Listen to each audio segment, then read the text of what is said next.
Painted AC service call part 2.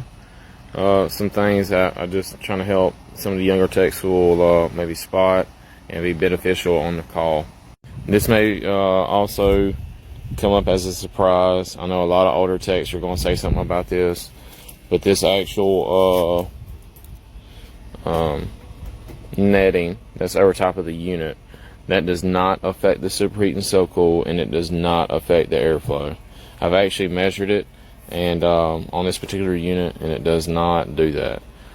It may be kind of controversial because some people are going to say it does limit it somehow, but I did the measurements, I've looked at it, superheat, SoCool, the pressures in and out, amps, it doesn't. So also, as we continue on to other things about this call, some of the things that you may pick up on is just by looking at these lines. So you see that this one's sweating, so that's a good indicator that it's working pretty decent. Not always, but yeah. Then you also have this liquid line. This line right here only puts liquid through the system. Sometimes you'll actually see a sight glass installed on it.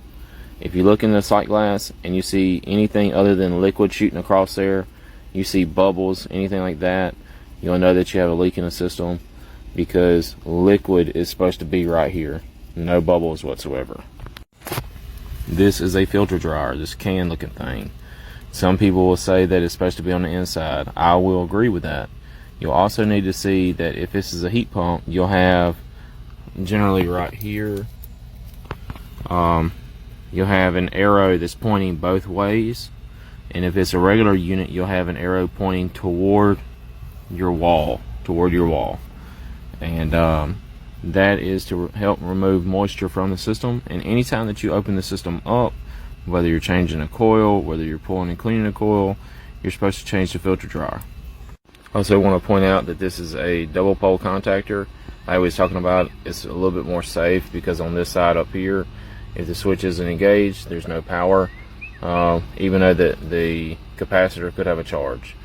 But on this side is main power coming in, so it is hot, and it just kind of gives the system a little bit more of a jolt when it turns on, as opposed to having one side with a straight metal bar, and that doesn't jolt the system as bad.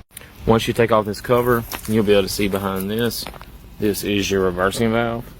As you can see, where it was sweating at before, you can see that the cool gas comes back, goes through here, and then goes back to the compressor.